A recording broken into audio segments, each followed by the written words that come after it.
Your AAA Foundation for Traffic Safety welcomes you to Night Driving. We'll look at some important issues like, how does darkness limit your safety vision?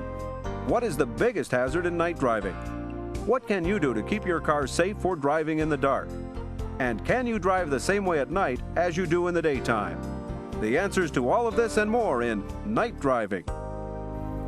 Hello and welcome to Driving Safety. I'm Patrice King-Brown. And I'm John Burnett. You may have seen some of the new technologies that can help people see more effectively in the dark. Things like night vision goggles for the U.S. military. But for now, driving at night depends on your ability to respond safely to three things. What you can see in the light from your car's headlights. What you can determine from the headlights and taillights of other cars. And the visual cues you can pick up from road signs and markers.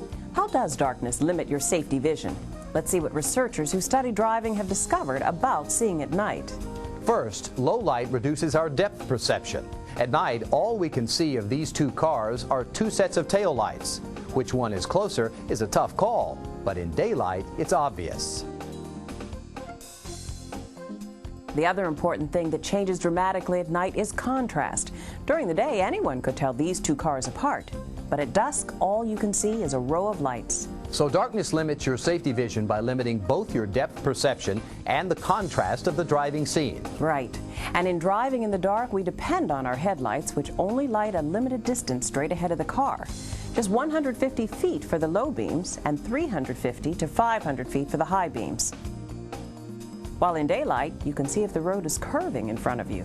At night, if the road curves out of the path of your lights, you can't see it at all. You don't know where the road is going. The cues we receive from signs are even more important at night. For example, the safety signs around construction sites or the signs that reveal sharp curves in the road.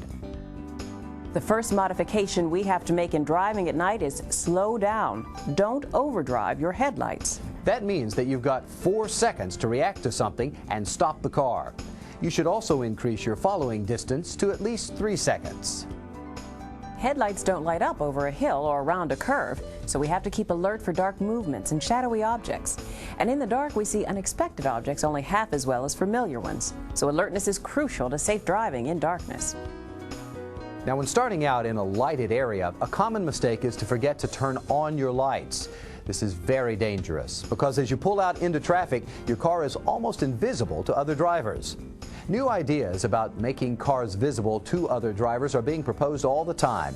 For instance, in Canada, all new cars are now required to have daytime running lights. When should you drive with your headlights on? You should have your lights on from the very beginning of dusk until sunrise.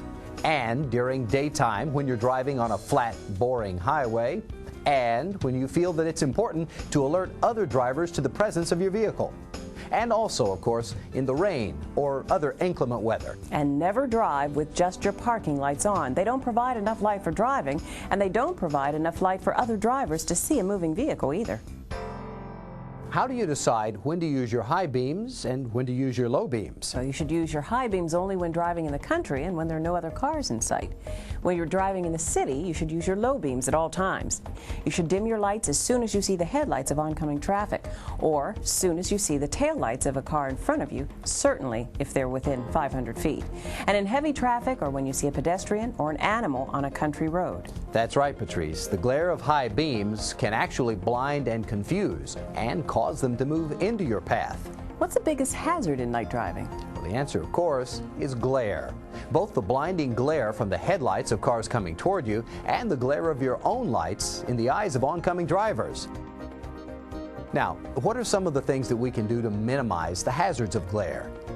Well, one thing is to stay in the farthest lane away from oncoming traffic and focus your attention away from those lights, toward the right edge of the road. Look beyond oncoming vehicles and avoid looking right at the glare from their headlights.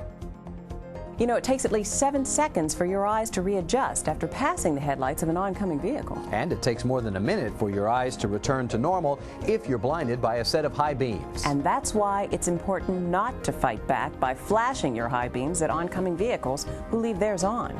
Now, because glare is such a hazard, through the years, car manufacturers have come up with some weapons to help you fight it.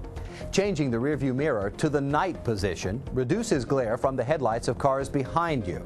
You should also lower the brightness of your instrument panel lights and keep interior lights off. Lights inside the car make it very difficult to see what's happening outside. Since glare is the most common hazard of night driving, you might be tempted to slip on a pair of shades. After all, they are made to reduce glare, right? Wrong. That's right. Sunglasses don't function the same way in the dark as they do in bright sunlight. They just make everything so dark that you become more of a hazard than glare ever was. Bad weather just makes darkness and the glare that comes with it even worse. A coating of water on the windshield blurs images. Objects outside the car become distorted and hard to recognize. The white lines seem to disappear. That's why we're seeing more reflection markers to guide your path. And in bad weather, the drivers coming toward you can't see very well either. Which raises another question. What are the most important things you can do to keep your car safe for night driving?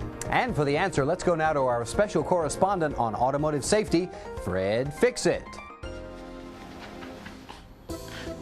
Well, John and Patrice, there are 5 things I always recommend for keeping a car safe for driving at night and in bad weather. First, these are the headlights. They have to be clean to work properly. Dirt diffuses the light they produce, and just a thin layer of road grime can cut their effectiveness in half. So, keep them clean. Second, make sure all the other lights on your car are functioning properly. Third, the windshield. Dirt or dust on the outside or the inside of your windshield can increase the bad effects of glare, cut visibility, and leave you in a real mess after dark. Again, keep the windows clean or you're asking for trouble.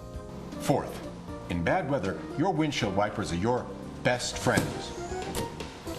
Make sure your wiper blades have good live rubber and that the arms hold them tightly against the glass. And finally, the windshield washer system. Clearing your windshield of road scum that gets kicked up during a storm by other traffic is extremely important. So make sure your washer system is full of fluid and that the jets that spray your windshield are clean.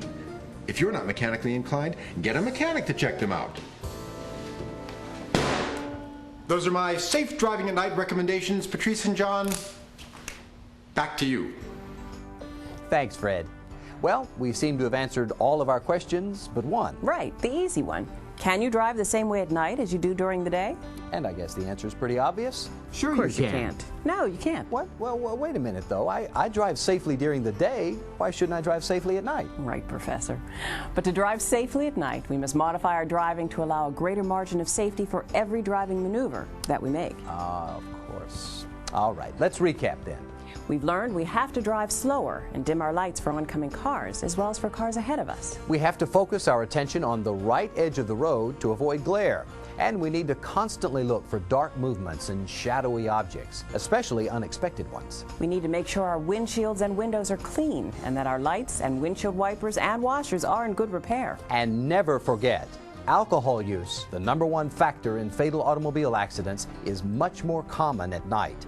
Be alert to the fact that drivers sharing the road with you at night are far more likely to be intoxicated than during the day. So drive defensively. You know, someday, when night vision technology is incorporated into our cars, driving at night might not be such a challenge. But for now, doing the things we've learned about in this installment of Driving Safety is your best bet to increase your chances of avoiding accidents and other problems every time you drive at night. Thanks for joining us, everybody.